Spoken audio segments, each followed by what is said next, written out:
It's been a while since I've done one of these. I don't know if I should even read this on camera. Well, technically I have almost been shot once, but it was not by a thug as you describe it. It was actually from a cop. Okay, what is going on, peeps? So, I guess as you can tell by the thumbnail and the title, this is a Q&A episode. If you follow me in my other socials, multiple times over the last little while, I've been giving you guys chances to send me questions. And I have a few lists here. Oh, let me turn this bad boy on my Mac. I am editing this on iPhone, so on iMovie, so I'm not going to be able to do that picture. Oh, actually, maybe I might. Let me try right now while editing. If it's there, it's there. If it's not, it's not. But if I'm not able to figure it out, what I will do, and it's going to be annoying, is I'm going to type in the questions right here so you guys can read them while I'm answering them. Let's get right off to the bat. So, all right, let's start off. Why did you change your Insta to King Unk?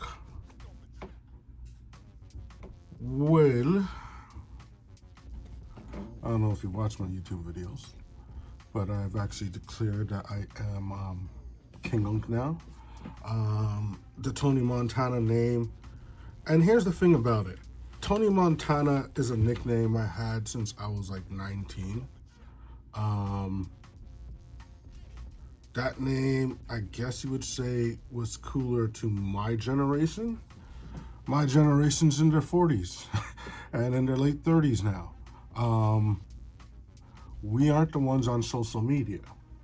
And I had different names, you know, Urban Franchise and whatnot. And I have been perfecting this character, which is going to be essentially a parody of my uncle, one of my favorite uncles. He was originally going to be called Uncle Heartthrob, but I realized that uncle was definitely not a heartthrob. So I was trying to think of a different name. And King Unk was the name. Now, I actually came up with this name 2 months before I switched my Instagram. Now, what made me stick with it is I remember from the day I said it, one of my younger nieces who's about just turned 22, literally her generation is a generation that's online, that's watching this stuff, that's on YouTube. She's commented in a lot of my content. She's one of the few people who's actually given me a super tip on here, or the thank you tips that I actually know in real life. And once I said the King Unk name, she has been calling me King Unk ever since. She thought the name was so cool. It was so awesome. She says it to her friends. Her friends say, it's just like, okay. She's the hip, cool, popular one in the family. It's her generation that's in this. That's the name. I kind of felt, let's do it. Let's go. Let's pull that trigger eventually.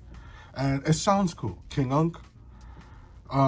So yeah, that's kind of why I went with the name. It appeals to the generation that is more prevalent online, actually. And it sounds cool, you know. Tony Montana was cool in my time. King Unk is cool to this new generation. And it's one of those things, you either stick to some things that'll get you left behind, or you move forward with the things that are going to keep you in the game. And I've definitely been keeping myself in the game. All right, what do we have here? When was your last date? Ooh. Now, for those of you on social media, I did have one scheduled for Friday. I did have a date scheduled for Friday. Unfortunately, we had to postpone. Things just like her child was not well. She had to take her child to the hospital, so it just did not happen. And we'll do it another time. As far as the last date I went on, see, I've been like on different type of dates. Like, I went out with an ex a few months ago. We went downtown for drinks and stuff. Second to fall, I think, maybe November. I can't remember when we went. Actually, it was a few months ago. I think it was closer to the end of the summer, actually. Um,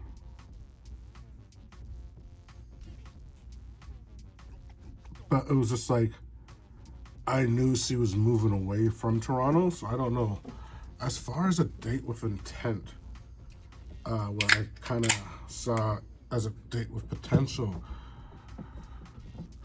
that would be last the 2023. Yeah, I don't really think I had like. There was a few dates that were supposed to be episodes, but they weren't. Like you kind of just realize, oh, these girls are just here for the payday, which kind of killed my interest in that series.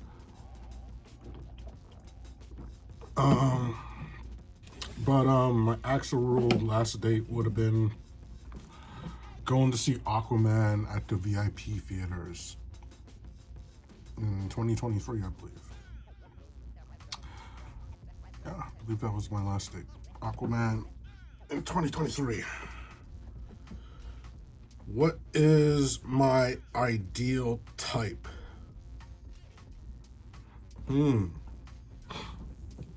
Interesting question, because I was kind of asked this. I don't really. Okay, I do have a type, but it's not like how people are like, yeah, I'm into this. Okay, I'm into beautiful women who are into me and are very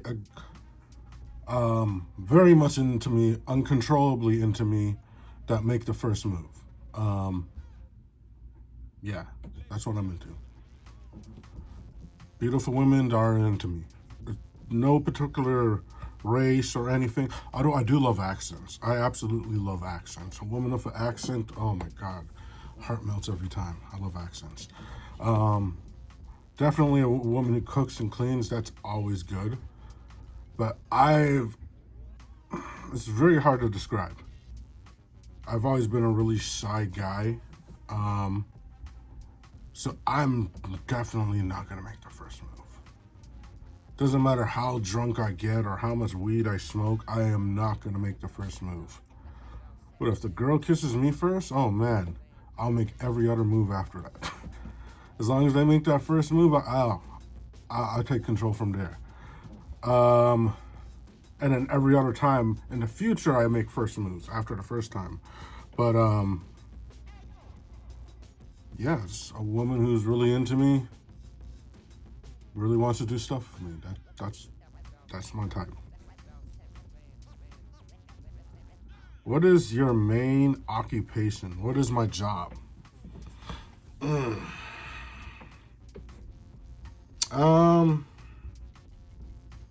Okay, well, many of you would assume I'd say being an influencer. As anyone who personally has asked me recently, I tell people I'm creating content full time right now. Some people may think it's acting because I've tried to dip my toes into that world a bit recently. Actually, it is creating content, but it's not YouTube. And it is kind of acting because it's on TV. It's I get paid about $500 a week to do a segment on this love show, Levante, Talking Love with Levante. Some of you may know it. And I do a Q&A segment talking about interracial dating. 3 minutes. I film it myself. I send it in to them. And I signed a contract. I got about 3 months left on that contract, I believe. And I get paid $500 every week. They give it to me every other week, so I get like 1,000 every other week from that. You know, literally when you're working, like I used to do like 40 hours and stuff, and now I'm working like, what is it, 6 minutes every 2 weeks, it's completely different. Gives me a lot of time for creating content. Like this 3 months is a golden era. I know, and I took the contract because I knew it was going to be winter. I knew I was not going to be wanting to making commutes to go out and do gigs or to go to an office regularly in this weather. I would probably, like, with how cold it has been lately, taking a lot of days off. So I found something that works for this wintertime thing. And at the end of it, I would have either put in enough time into building the YouTube channel that I don't need to go back to regular work. And if not, at the end of this 3 months, I'll just go back to being a sales and manager in some office because I'm apparently really good at that. What was the most enjoyable day of your life recently?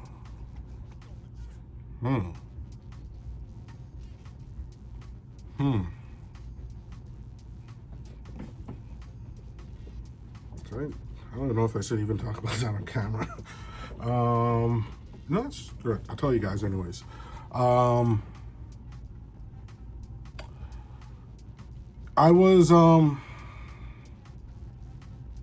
I'll just be straight up. I got over someone recently.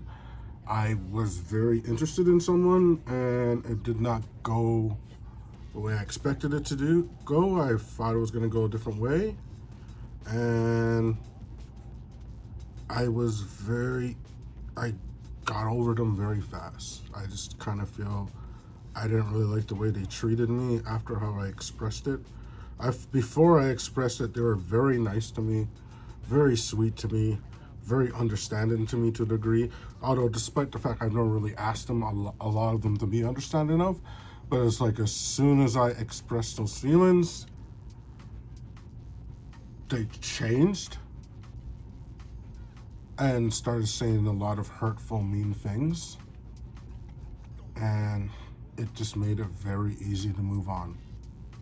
It just straight up, words hurt. And her words hurt a lot. But fortunately for me, her words made it easy for me to walk away. But, getting to that point where, because even when you actually say it, there's a point where I said it to her. I'm just opening up the list of questions here. There was a point where I told her I was over her when I wasn't, per se. But I just said it hoping it gives me an easy out to just get away from them. And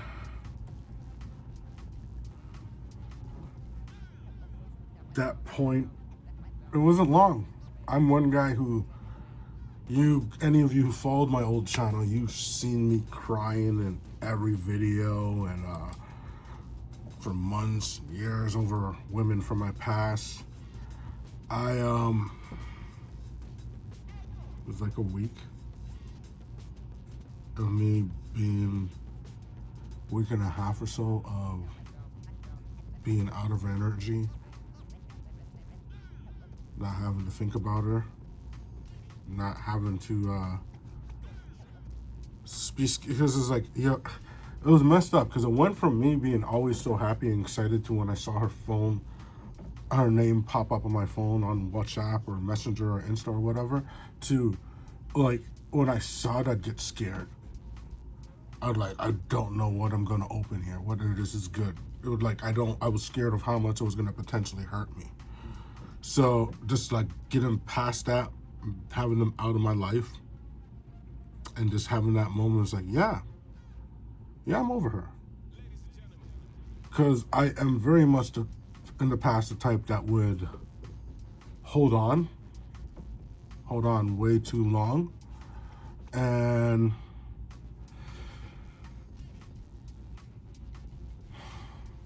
probably get annoying, but I didn't. I was just like, okay, bye. I haven't even looked at their social media in months. Literally, I've not looked at their social media pages since around my birthday. that in itself, for me, anyone who knows me, that ain't something easy for me to do. Straight up, that ain't something easy for me to do. So being at that point where I could do that so fast, move on, and not have to go through that whole recovery thing. And I guess it ultimately came down to, it was never anything. We never even went on a date. There was one thing that I kind of thought was gonna be a date, but then her energy was just like, I was kind of like literally over her at that point, technically. What have been some of the happiest moments in your life and the saddest?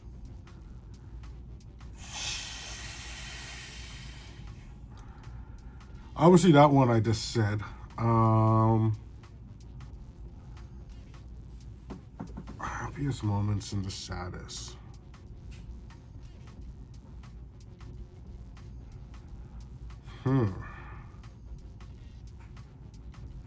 That's good. That is good. I would say for my happiest moments, I just said one. When you guys found me, when the peeps found me, that is definitely one of my happiest moments. I've had a lot of happy moments because of you guys. Saddest moments would probably be when I lost my YouTube channel, my original YouTube channel. And then after losing that, just being in situations like, okay, I lost my YouTube channel. It didn't really break me. I thought I was signed to this company, production company, and they weren't even paying me. I wasn't even getting paid. And then like they kept having me come into the studio regularly and not paying me. It was just like I'm running through my savings. I was just like, so I went and I got a job so I could actually pay my bills and I could actually survive and eat and stuff. And then they fired me because I got a job. Like, why? How did you, like, technically, how am I getting fired or dropped? You people aren't even paying me. But it is what it is. It was just like, yeah, it was just kind of fucked. You people are fucked up. I would never work with those people again. Seriously. I lose my channel mainly because I took advice that they gave to me. And then when I'm trying to get things out, because when I had my channel, I had income when I had that channel. That channel was making good money. That channel was making more than this $500 a week I'm making, okay? That TBX 420 club, I missed that. Just thinking of how much it would be making by now if I still had it keeps me up at night. It keeps me up at night thinking about it. But I had to rebuild, restart. And they kind of like, I think as they put the spin, they wanted me to work on their channel. But it was such a stupid, lame name. And the content sucked. It's like, why am I going to hype up any, like, my channel is me. Like, I'm not doing that for anyone's channel unless you're giving me a lot of money, which they weren't paying me. So it may have been one of the saddest, but it was definitely one of the best moments. Is your earliest memory? Actually, it's crazy. One of my earliest memories is like watching wrestling with my older brother and seeing Tony Atlas dressed as Superman. I distinctly remember it. It was just like, well, I remember the image of Tony Atlas and him being in the Superman outfit and flexion. Yeah, that was and he was obviously the only big muscular black guy that dressed up as Superman back in those days, right? Yeah, that was literally one of my oldest memories.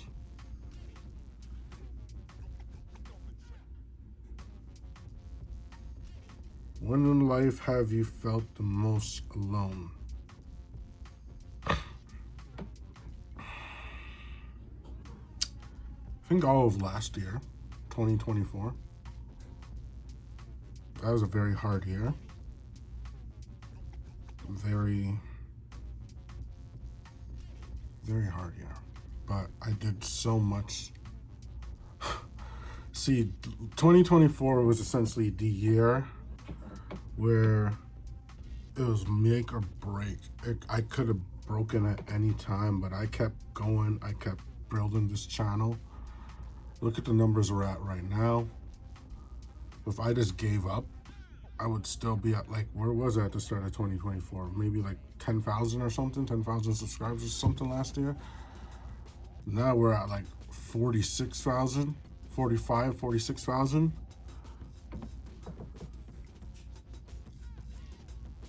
It was so lonely. I felt so alone. And it's not that I didn't have people who cared about me. I have a built-in support system. I have a supportive family. I have loving parents. I have siblings. I have nieces and nephews. I have cousins. I have a lot of people who love me. I have friends. But it just,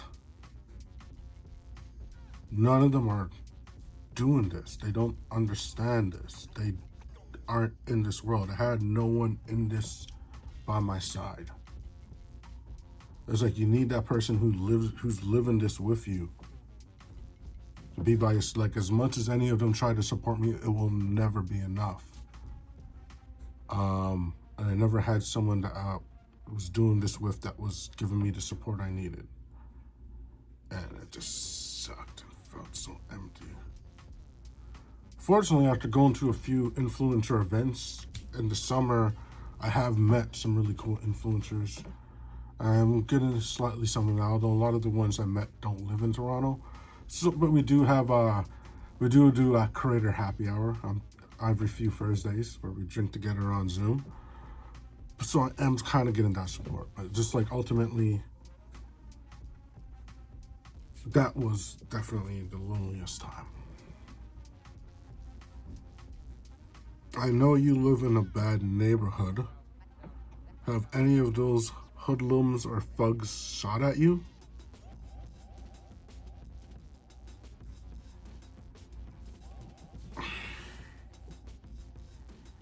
Okay.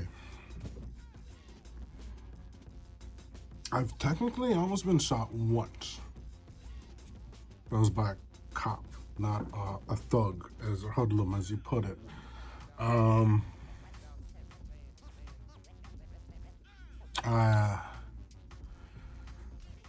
It was by accident, I guess you could say. This is like way back in the day. I used to work at Walmart in my early 20s, and I'd be on the night shift, and this is around the time when Halo 3 was very popular. So I would finish around midnight, come home. My little brother, he worked at, I don't know what he was doing. I think maybe he worked at Zellers. So he had the later shift. So we'd be up late playing Halo. And then we would have these tournaments. And like whoever lost the tournament, the first tournament of the night, they used to have to walk to Max, which is now Circle K, and get our munchies for the rest of the night. So this night I lost, and I had to go out to Circle K, or Max as it was called back then, and get the munchies.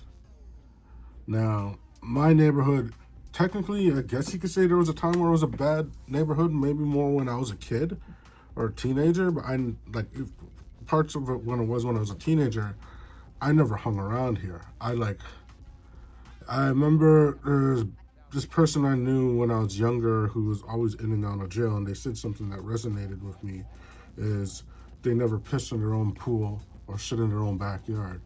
If they know they're up to no good, they're not going to be where they're from.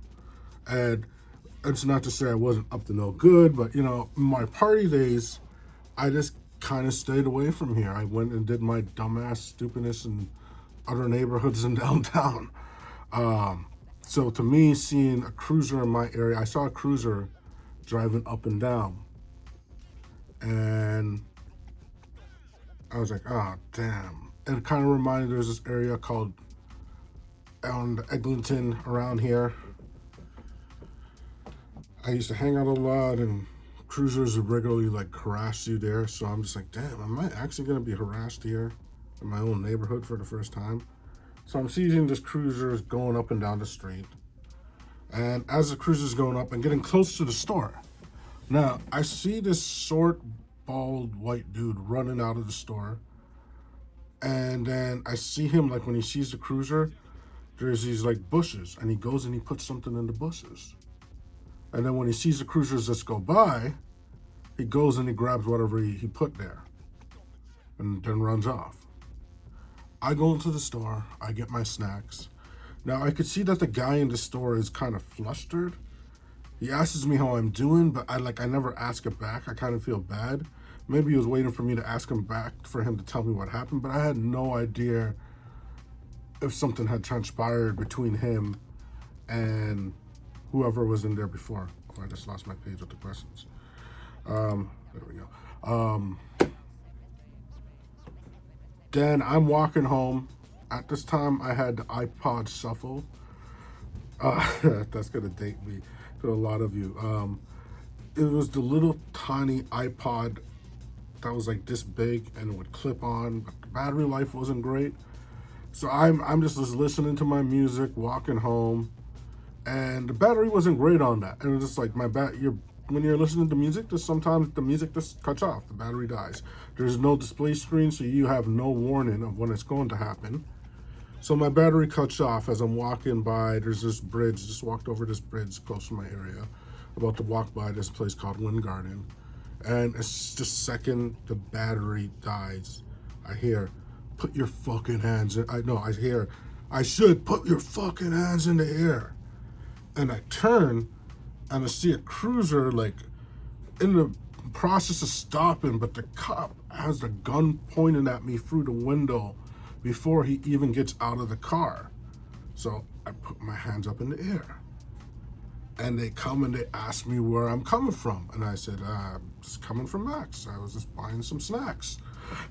That rhymed there, didn't it? And then they said, oh, you just robbed Max? And I was like, no, there should be a receipt in my bag. If you look good, sir. And then I'm confused. The guy in the store never told me anything. And it's kind of lucky because there was this like little shortcut there. I could have went down this little shortcut and they would have seen me and they thought I would have been running from them. And with my headphones, I would have heard them trying to stop me. Bang.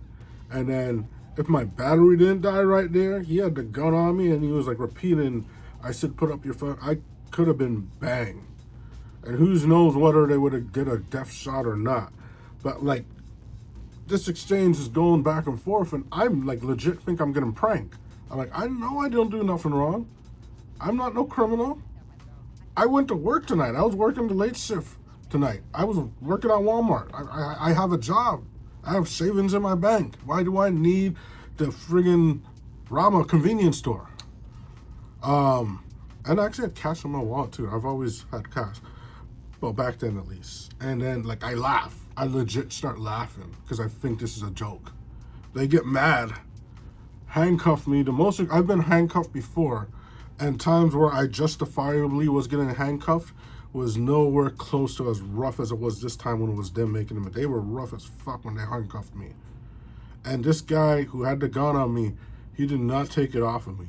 He had it pointed at me the entire time. He didn't have it pointed at my body, not at my shoulder, at my leg. He had it pointed at my face. It was pointed right there. And they radioed the dispatch to check if someone came into the store after. And just like, I could see this guy's hand with the hands were shaking. I was like, I do not want to be that guy that's a mistake. Because maybe this guy was a rookie. Maybe his finger was going to slip. So I just started saying all the biggest bullshit in the world I could to protect myself. Seem as a good person. I went on about being a comic book nerd. And I was like, yeah, and I was rizzing up the cops. I was like, yo, cops are like the real life superheroes. So you guys, I understand. You guys are doing your job, blah, blah, blah, blah.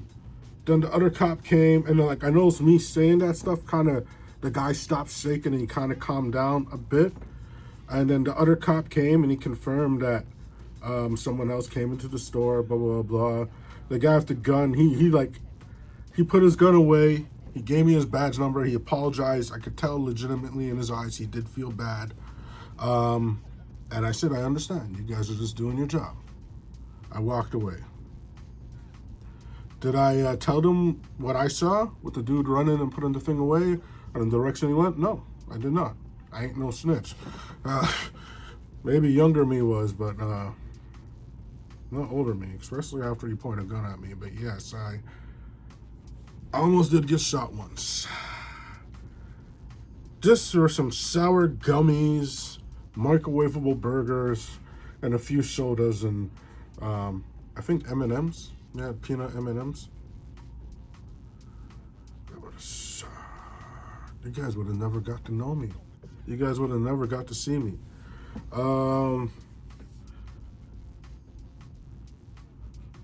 What does the future hold?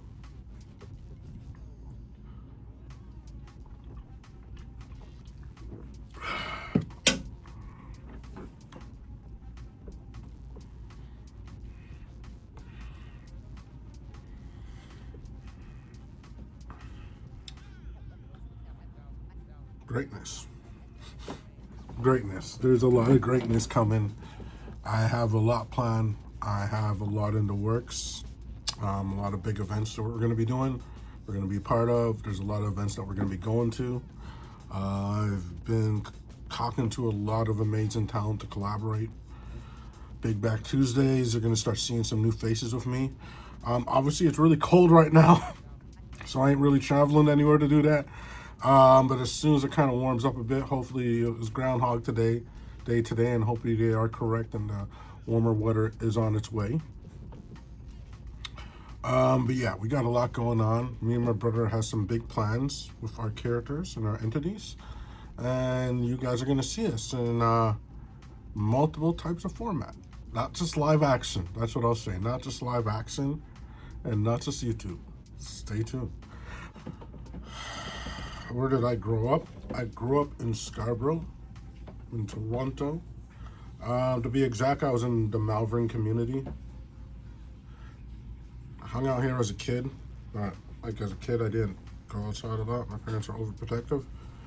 And then as soon as I got my freedom, I did not want to hang around here because I was just inside my house, and anywhere I actually did go was just in this neighborhood. So as soon as I got my freedom, I literally went everywhere else. I've literally hung out in every area almost. There's very few areas in Toronto I did not hang out in throughout my 20s, the end of my teens and my 20s. Downtown was the most frequent regular spot for me though, definitely. And Scarborough obviously is where I grew up. When you were a child, what did you want to be? You guys know what I wanted to be. You guys know what I wanted to be. I wanted to go into the Royal Rumble, throw 29 men over that top rope, then main event WrestleMania, and become the WWE World Heavyweight Champion. Unfortunately, that did not happen. But I am very happy with what I have become. I like being an influencer. It's actually quite awesome. It is really awesome. I meet a lot of different people. And it's just like, I feel it's like it's good to have, like, you know, you have your different lives, like your personal friends, then there's your work friends, then there's like your former college friends. I'm kind of at the point with a lot of people I grew up with, it's just like we're in different places. Like, I was one of those dumbasses who just partied all of my 20s. I drank and smoked a lot of money. Went to so many parties, so many things. I was a total dumbass in the past, which is why I'm more smart now. It's like, don't get into it. There's certain parties I will do. Some are fun. But what I was doing that, they were pursuing careers. They were starting lives. They were getting married. They were starting families. They were establishing their careers and their trajectory for life, starting mortgages and stuff. I didn't do that.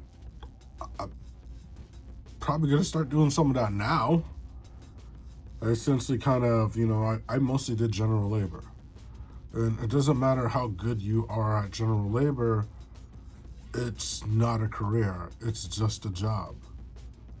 And the same thing could be said from what I did after that was call centers. I never really had a career. Being an influencer is technically my first real career. And it's just like why I say that is, especially on my previous channel, this is the first time where I've had like stupid money to do stupidness with on a regular basis. I know a lot of people weren't doing well during the lockdown, but I was literally getting the biggest direct deposits from Google I've ever gotten in my entire life at that period. I'd be getting like some direct deposits was like the most amount of, there's like one or two in particular was like the most amount of money I've ever owned at one time in my whole life. The only reason I have savings now is because of that. Is because of being an influencer. I've worked my entire life, but no job, and that's the thing, I always had a job. I didn't have a career. Was enough for me to live life. Obviously, I was partying like a dumbass back then, but none was enough for me to actually save, invest. Like I have multiple investments now. Like my future is kind of on track, technically, for the first time. It's just for me doing what I want to do, making videos, which is actually really, really awesome. My finances are the best state they've ever been in my life. And my projected future revenue is great. Like, technically, if you think about it, making profit is so much better than making a salary. And it's so damn addictive. But not to stray off topic, I just looked at the question I'm answering. I was just there, I was like, what am I talking about? What was it? With my old friends, we are in different places in life. But then with these new friends I meet in the industry, these other influencers, some of them are older than me, some of them are younger than me, some are my own age. They have the same mind frame. They kind of like, they enjoy having that freedom. They took a risk on themselves. And I find this a lot with like actors and actresses I meet. They took a risk on themselves. They left the security of a salary, and they put the time and the energy into building themselves. And I enjoy conversations and that energy so much more. Everyone else from my past life, essentially, they've gotten to where they're gonna get. Some are happy, some are not. Some conversations I learned a bit from, because it's like, okay, gives me ideas on things for investments myself. Other ones is just like, damn, makes me grateful for my path. But I do enjoy being around those other type of energies of people in the industry. When did I first fall in love? I don't know.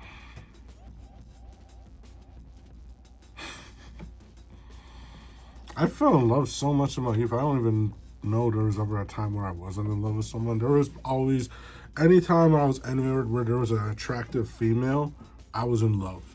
I think it was just me now, adult, mature me, isn't doing that thing, falling in love easily. It's like it takes a girl actually like throwing herself at me and kissing me for me to fall in love. But yeah, I was always in love a lot. Do I believe in love at first sight? Yes, because I did have one interview 3 years ago, and it was. What lessons have I learned from my relationships? Honesty is key. Communication is key. Treating who you're with special and having someone who treats you special is very important. Simple fact of the matter is you're in a relationship. It's the two of you together against the world. You should not be arguing. And any argument you have should end before you both go to bed. You should never go to bed angry with each other. Enjoy the moment. Keep it exciting. And There's never, you can never tell someone they're beautiful or that you love them too much. It'll never be too much. Who is your favorite person to film with? Honestly, my brother. Uh, I don't have the chemistry that I have with him with anyone else. We grew up together. Um, like we don't even have to plan things. Like we don't do scripts, and I know a lot of the stuff we have seem very scripted. We just come up with a general idea. We get in front of that camera, and even if we're gonna change something on the fly, we kind of just like give each other a certain look to let the other one know, and we could just like wing it. He's like really good. If you guys saw where he started and how much he's developed this Dr. Clone character from like back in the day, he would just wear the hat and he'd be like, "Hey guys, it's your boy Tyrone." To this now he has, "Hello, I am Dr. Clone." He has developed that character so much. And the fact that he can like improv so well with other characters or just flow with ideas so easily, it just always great to work with my brother. So I do personally, I do 100% prefer working with women. But I think like my brother is the one person other than women that I will always want to work with. It's very for me about the energies and stuff. So I'm very picky with who I work with. I know I'm so damn good I can make anyone look. Oh wow, we're at 42 minutes. Okay, we'll end it with this one. Maybe we'll have to do a part. We'll definitely have to do a part two because I got like 20 other questions. But yeah, thank you guys for watching this Q&A. I did not realize you had this much questions for me. Until part two, stay good, peeps. Stay hood and keep